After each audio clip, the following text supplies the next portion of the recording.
Good evening. I'm Nemani Njalembetiki of the Fiji Sun. Welcome to Fiji's first TV editorial show. In my say tonight, I will speak on students' behavior on school buses.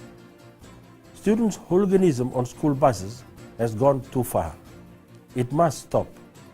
The latest reported incidents involve buses belonging to the Nasese Buses Limited of Suba. The ripping out of bus seats and the damaging of windscreen and windows is vandalism at its worst. It is criminal, and those involved must not be allowed to get away with it. They must be subject to the full processes of the law and be made to realize that vandalism of any kind is unacceptable and not condoned.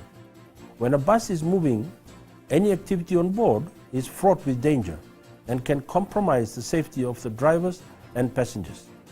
The audacious nature in which the latest incidents played out tells us that the students have become more daring and dangerous. If action is not taken on these latest incidents, it is going to get worse. Daredevils out there could be planning more bizarre acts which they may regard as simple pranks. There are a few more zone athletic meetings to take place before the Fiji Secondary School's athletic finals next month.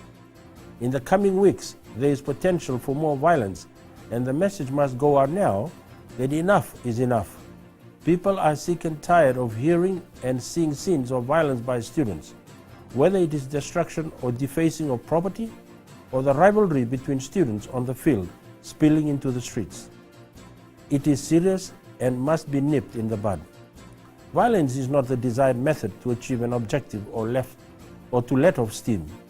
It always leads to pain, suffering, and heartache, and to a certain extent, loss of lives and property.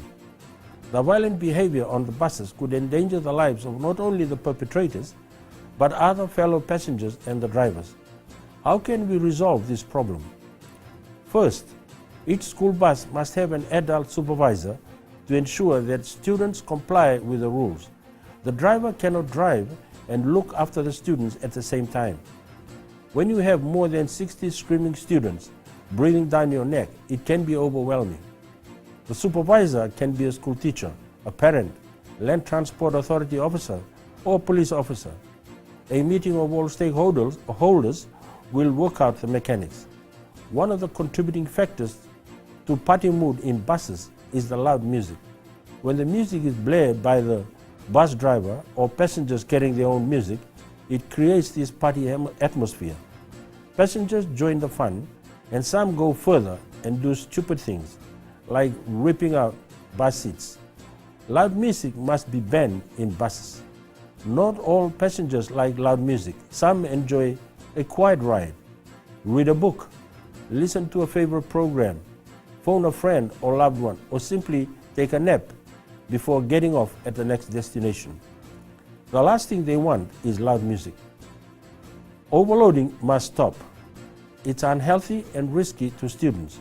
It creates an environment of uneasiness and frustration which can be expressed in different forms, including violence. Bus operators must provide extra buses to cater for students and ensure that no one is left behind. Parents need to play a more active role. They should set the rules at home and draw boundaries for their children on what they can do and what they cannot do. Unless we take concrete steps to address this problem now, we may live to regret it later. This is Nemani Njalembetiki of the Fiji Sun. That was my say tonight. For more of my views, you can read the Fiji Sun. See you next week.